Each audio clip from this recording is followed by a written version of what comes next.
ဗိုင်းရပ်ကူးစက်ခံရပြီးသွားတဲ့နောက်တယောက်ချင်းနေရတဲ့ဒဏ်ကိုမခံနိုင်တော့တဲ့ Eden ဟာကင်မရာကိုတောင်မောကြည့်နေပြီလို့တောင်းပန်ပြီးတော့ကိုအဆုံးစီရင်ဖို့ကြိုးကိုပြင်ဆင်ပါတယ်ဒီဖြစ်ပျက်တွေအားလုံးဟာလွန်ခဲ့တဲ့42ရက်အကြာကစတင်ခဲ့တာပါEden နိုးလာတဲ့အခါညာကသူနဲ့တူတူရှိနေခဲ့တဲ့အမျိုးသမီးကမရှိတော့ပါဘူးEden တယောက်ကတော့ရေချိုးကန်နဲ့မျက်နှာတက်ဖို့ဝင်တော့မိဘတွေစီကအိမ်လာကပေးဖို့တတိပေးထားတဲ့စားတစောင်းနဲ့ချက်လက်မှတ်ကိုတွေ့လိုက်ရပါတယ်အပြင်ဘက်ဇင်းကြံကအော်တန်တွေတကားထုတန်တွေကြားနေရပေမဲ့အင်ဂျင်တွေကပုံမှန်အတိုင်းပဲဆူညံနေရလို့ထင်နေခဲ့ပါတယ်TV ကိုဖွင့်လိုက်တော့အရေးပေါ်တတိပေးချက်ကိုတွေးလိုက်ရပြီးတော့ရုတ်တရက်လမ်းတွေပေါ်မှာအော်ဆဲတန်တွေနဲ့လူတွေရဲ့အော်ဟစ်တန်တွေကလည်းထွက်လာခဲ့ပါတယ်။ Eden လေသားဆောင်စီကိုပြေးသွားတော့မိခိုးတွေထွက်နေတဲ့ရဟတ်ရင်တစီအဆောင်နဲ့တိုက်မိပြီးတော့ပြက်ကျနေတာကိုတွေးလိုက်ရပါတယ်။လူတွေကတော့ဟိုတီပြေးလွှမ်းနေကြပြီးတော့ကလေးမလေးတယောက်ကအကူအညီတောင်းနေပါတယ်။ဒါပေမဲ့လို့ရုတ်တရက်အဲ့ဒီကလေးမလေးနဲ့အမျိုးသားတဦးကတက်ကြီးရွယ်အိုတဦးကိုခုံအုပ်ပြီးတော့တက်ဖြတ်ပစ်လိုက်ကြပါတယ်။အဲ့ဒီအချိန်မှာပဲစစ်တပ်ကျဲလေရင်တစင်ကဖြစ်ပြန်သွားခဲ့ပါတယ်။ထိလန့်တကြားဖြစ်နေတဲ့ Eden တယောက်ကတော့တိုက်ခန်းထဲကိုပြန်ပြီးတော့ပြေးဝင်လာချိန်မှာပဲသူ့ရဲ့အိမ်နေချင်း Brandon ကတိုက်ခန်းထဲကိုဝင်လာခဲ့ပါတယ်။ Brandon ကတော့သူ့ရဲ့ခန်းပေါ်ကရုတ်တရက်သူ့ကိုတိုက်ခတ်ခဲ့ကြောင်းပြောပြလိုက်ပါတယ်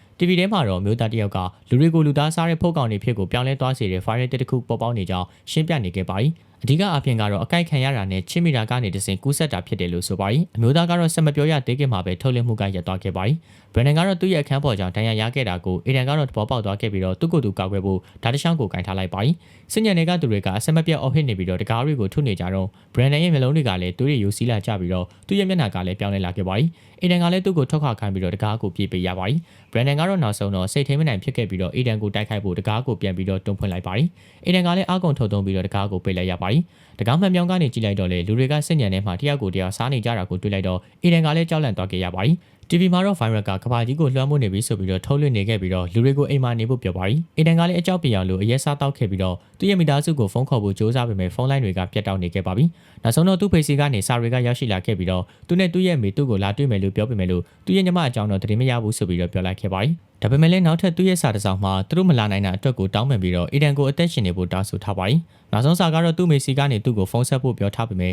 သူပြန်ပြီးတော့ခေါ်ကြည့်တော့ဖုန်းလိုင်းတွေကကျနေစေပဲဖြစ်ပါတယ်။ Eden တယောက်ကလည်းစိတ်တက်ကြပြီးတော့တနေ့တာရဲ့အချိန်အများစုကိုပျက်စီးနေတဲ့ကဘာကြီးကိုစိုက်ကြည့်ရင်းနဲ့ငိုကြွေးနေခဲ့ရပါတယ်။နောက်ပိုင်းမှာကတော့သူကတော့နေရက်တွေကိုစတင်ရေးတွက်ဖို့ကိုဆုံးဖြတ်လိုက်ပြီးတော့မှတ်စုစာရွက်လေးထဲမှာရေးမှတ်ထားပါတယ်။သူ့အဖေနဲ့တူတူရှိခဲ့တဲ့အချိန်တွေကိုတွေးရင်းနဲ့ဖြည့်သိမ့်နေရပါတယ်။6 ရက်မြောက်နေ့မှာတော့ Eden ကအိမ်ထဲကပစ္စည်းတွေကိုစတင်ရွှေ့ပြောင်းပြီးတော့အပြောင်းလဲဖြစ်အောင်လို့စူးစမ်းနေပြန်ပါတယ်။